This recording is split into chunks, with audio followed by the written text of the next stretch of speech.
think about what needs to happen now, I think that churches like, the Catholic Church and assistants really need to do some deep soul searching. Tonight, a fallout continues as RCMP announced the arrest of a Manitoba priest.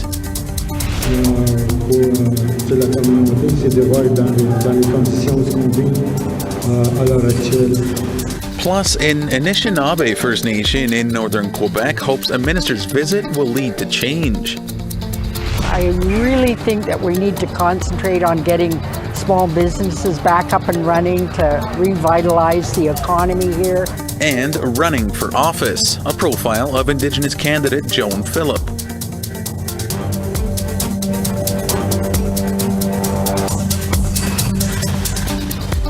Good evening, Tansei Anin. Welcome to APTN National News. I'm Daryl Stranger. First Nations leaders are speaking out about what needs to be done to protect children in the wake of a sexual assault charge against a Roman Catholic priest in Little Grand Rapids, a First Nation about 265 kilometers northeast of Winnipeg. APTN's Leanne Sanders has more. The shocking news came yesterday from RCMP. Unfortunately, we are here today to tell you about an 8-year-old girl who was assaulted by someone that she trusted. It was reported to us that this young girl from Little Grand Rapids First Nation was alone with the local Roman Catholic priest. She was helping him clean the church when he touched her inappropriately. 48-year-old Arul Saveri of Winnipeg remains in custody on a raft of charges, including sexual assault, luring a child, and forcible confinement. Assembly of Manitoba Chiefs Grand Chief Kathy Merrick called on the Roman Catholic Church to apologize. The Church has always been slow to respond or accept that these horrific events still happen. The Church needs to apologize and act swiftly in denouncing Arul Saveri as a representative of the Roman Catholic Church and make whatever reparations necessary. In a CBC report yesterday, the chief of Little Grand Rapids said that community members want the Roman Catholic Church to leave. Southern Chiefs Organization Grand Chief Jerry Daniels says the church has much to atone for. Well, I think it's within the right of the community, and if the leader is saying that the church has no role here anymore, then I think that's what needs to happen. The Archdiocese of St. Boniface said it is aware of the chief's comments, saying in an email to APTN it wouldn't comment. Archbishop Legat will not be available either at this time, as out of respect for the Little Grand Rapids Band Council and Chief, as well as the entire community, he prefers to have a direct dialogue with the Little Grand Rapids First Nation rather than through the media. Arul Saveri has been suspended but is presumed innocent until proven guilty. For Grand Chief Daniels, measures need to be taken to prevent this from happening again. When I think about what needs to happen now, I think that churches like the Catholic Church and assistants really need to do some deep soul searching. And what are the changes that need to happen? Maybe the priests are not alone with children. The RCMP said yesterday additional youths had been identified as potential victims, and its investigation continues. Leanne Sanders, APTN National News, Winnipeg. NDP Member of Parliament Nikki Ashton asked Prime Minister Trudeau about the assault in Little Grand Rapids. Here's that exchange, which happened during question period this afternoon. Mr. Speaker, a priest accused and arrested of abuse and the forcible confinement of an 8-year-old girl. More victims are coming forward. Families are in shock. A First Nation is in shock. This isn't history.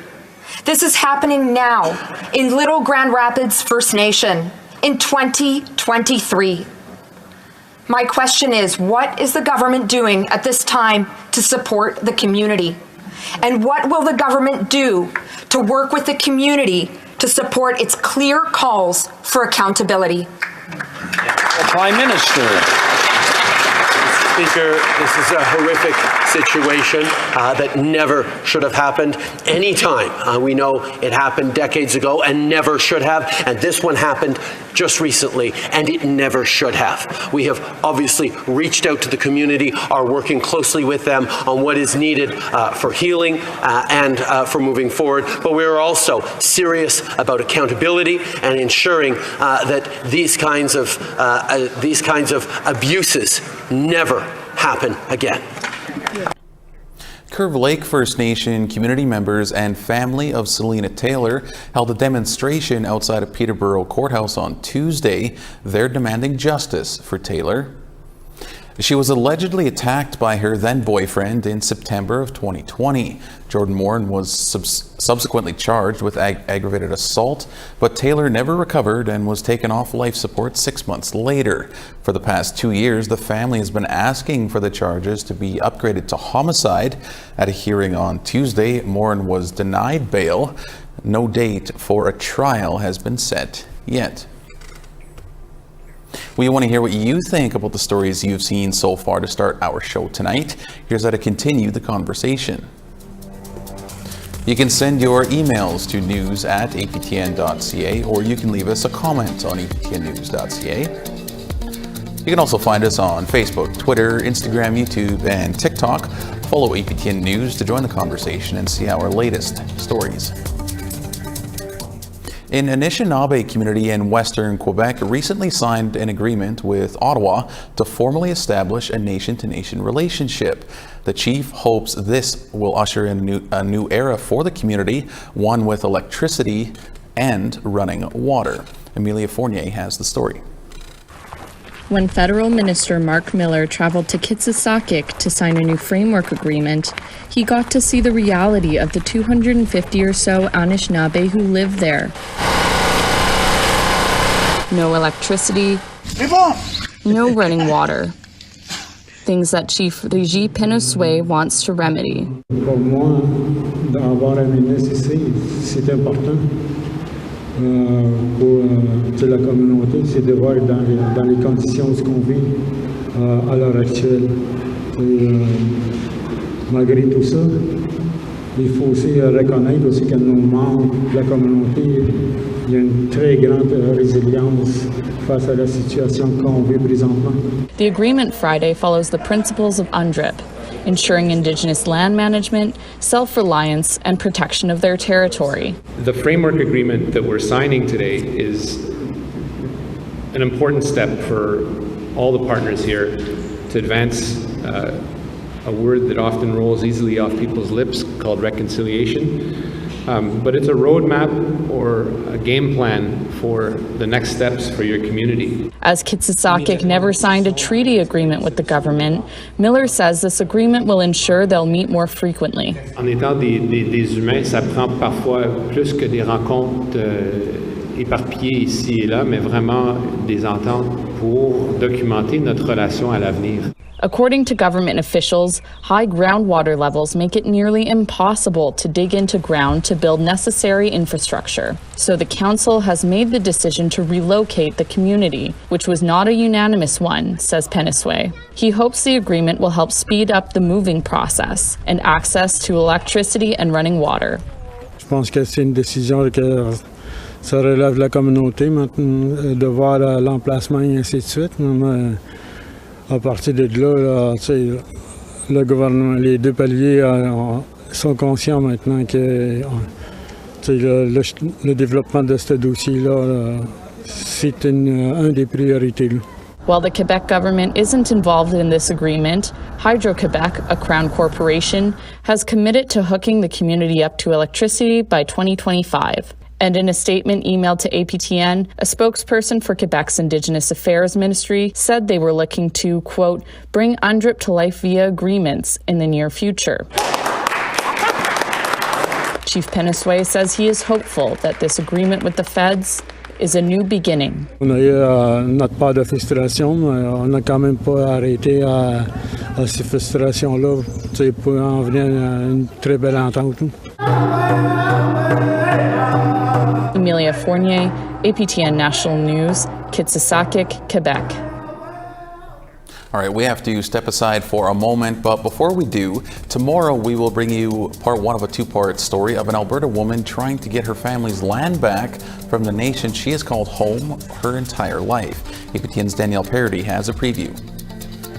Roberta Gladu says an error by an Indian agent in 1941 caused her to lose her family's land. Now, it is Enoch Cree Nation's powwow grounds. We want that land back. We want that land transferred to us. And with my grandmother's and the wrongdoings that was done to our family. And the hardships that we had to face just by doing this. Coming up tomorrow on APTN National News.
Welcome back to APTN National News. In BC, an Indigenous woman hopes to be the next MLA representing the Mount Pleasant neighborhood in Vancouver. APTN's Tina House has this story. Oh, I wish you the best. Yes, thank you. Thank you so much. Yes. Joan Phillip is campaigning in Vancouver, Mount Pleasant, a middle-class area located in East Vancouver. She was acclaimed to run for the provincial NDP last week. The constituency was left vacant after Melanie Mark stepped down after serving as MLA from 2016 to 2023. The Vancouver Mount Pleasant riding has been an NDP stronghold with Melanie Mark, and previous to Mark was NDP MLA Jenny Kwan. Phillips says there's a lot of issues to tackle, but she is ready. The writ's been dropped.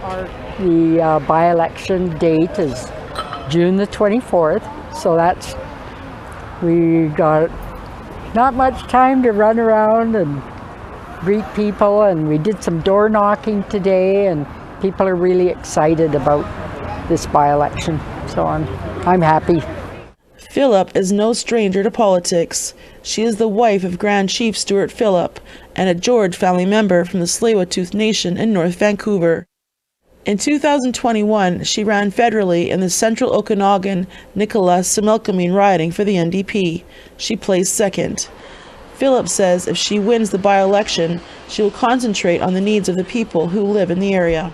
I really think that we need to concentrate on getting small businesses back up and running to revitalize the economy here. We have some huge challenges around, because this is the poorest constituency in the entire province. We got some challenges with people's finding affordable housing, accessing health care, and that kind of thing. And one major challenge wreaking havoc right across Canada is the opioid crisis. The crisis is personal for her family. Joan and Stuart's son died of an accidental overdose. She says it's going to take a joint effort from all levels of government to win this battle.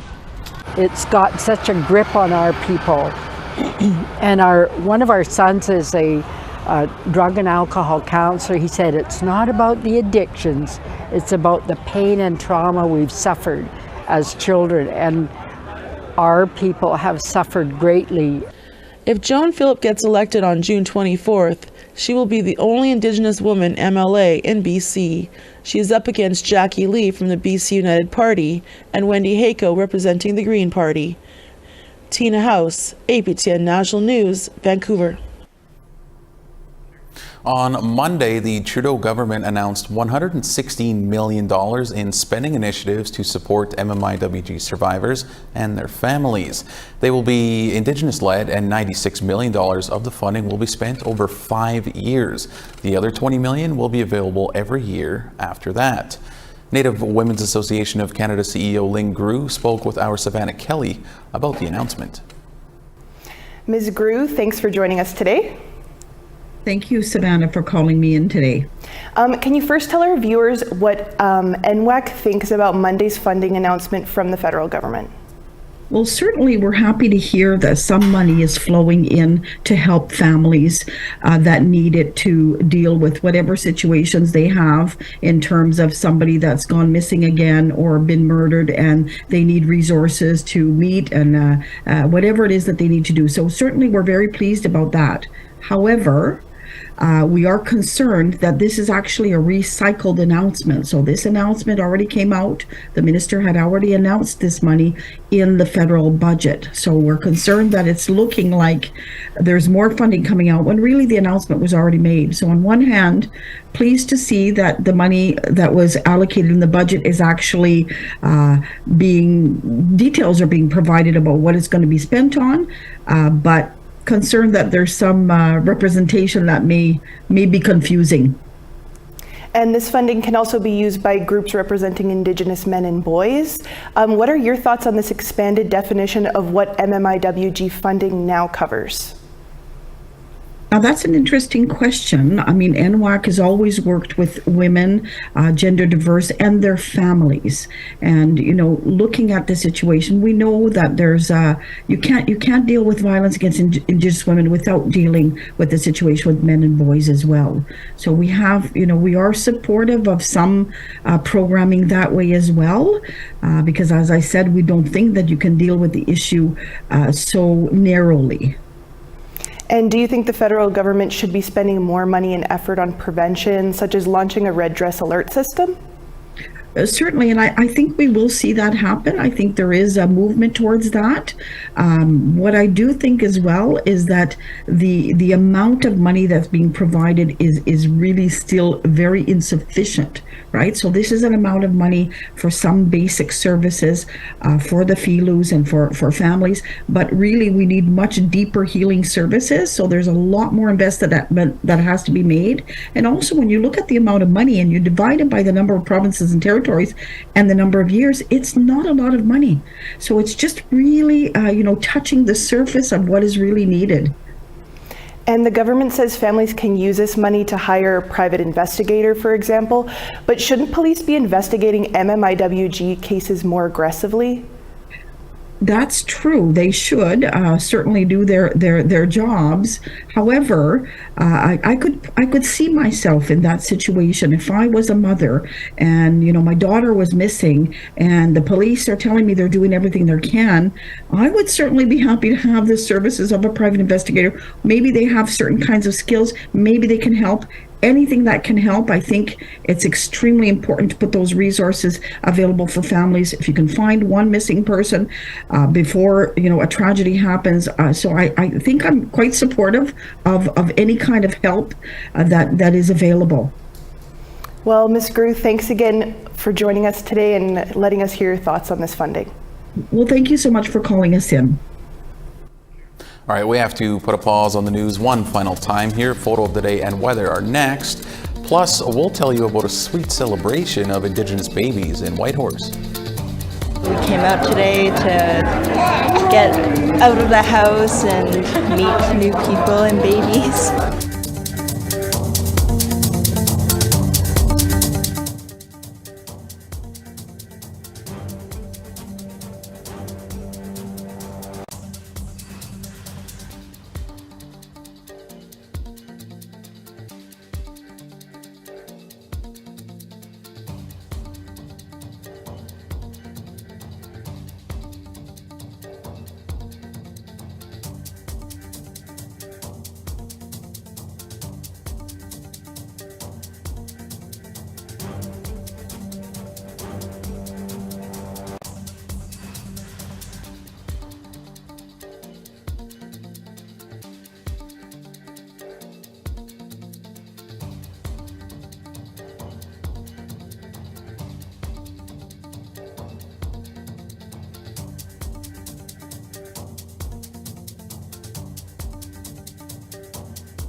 Welcome back. It's time now for our photo of the day. Shelley Stevens was able to get this great photo of a lightning strike just east of Winnipeg near Hazel Ridge, Manitoba. It's a great photo. Kelly, thanks for sending it in, and well timed as well. If you have a great photo, we want to see it. You can send that photo to share@aptn.ca. All right, now let's take a look at tomorrow's weather forecast. We start on the East Coast, 11 degrees in St. John's and 32 in Halifax. 10 degrees in Cartwright and 7 in Kuujjuaq. 32 degrees in Quebec City and 33 in Montreal. 32 in Toronto and 32 in North Bay. 27 degrees with some rain in Wawa and 29 in Sioux Lookout. 13 in Clear and Churchill and 25 in Norway House. Barons River is looking at 25 degrees and 31 in Winnipeg, 27 in Regina and 25 in Saskatoon, 20 degrees with some showers in Buffalo Narrows and 21 in Stony Rapids. as we keep heading west at 21 in Fort Chippewa and 19 in Peace River. 18 in rain in Edmonton and 16 in rain in Calgary. 19 degrees in Vancouver and 22 in Bella Coola. 20 degrees in Smithers and 20 in Fort Nelson. 14 degrees in Beaver Creek and 10 degrees in Old Crow. 16 in Norman Wells and 20 in Fort Liard. 9 degrees in Fort McPherson and 12 in Colville Lake. Cambridge Bay is looking at 7 degrees and Whale Cove is looking at 6. 2 degrees in Resolute and 2 degrees in Iqaluit. Ask any Indigenous community across Turtle Island and they'll tell you a child is a gift from the Creator. As a way to honor their community's youngest members, the Yukon First Nation Education Directorate in Whitehorse held a celebration to welcome Indigenous babies born in the last year. Our reporter Sarah Connors was there.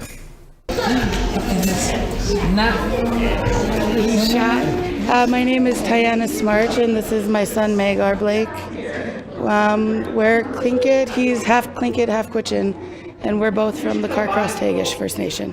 I think these gatherings are really great. They're put on by amazing ladies and they're a lot of fun. Yeah, I just really like getting out with the other moms and babies. It's important for us to go because when I was growing up, I wasn't really taught very traditional ways, and now that I'm a mother, I'd like for my son to learn that from a young age, and I'm also learning as well. So, my name's Hannah Linklater, and my family's from Old Crow, and her name's Anya Skookum, and her Skookum is from Carmax, her dad's side. We came out today to get out of the house and meet new people and babies. I think it's pretty neat that they do a lot of these events now, and yeah, it's my first baby, so I don't know, I like it. And moving with the music, it grows on you, and so.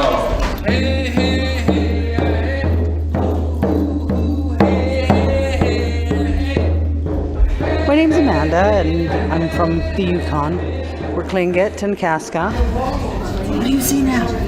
It's important for these guys to learn. I wasn't raised traditionally, so being able to go out and harvest the cranberries that the muffins are made out of and the pies and all of that stuff is a huge leap forward for me, just from my childhood. I was raised in the system and I didn't have access to any of that stuff. So it's really nice to see everybody coming out and celebrating the little guys that come into this world, because they're the next generation. And that's how our traditions will carry on.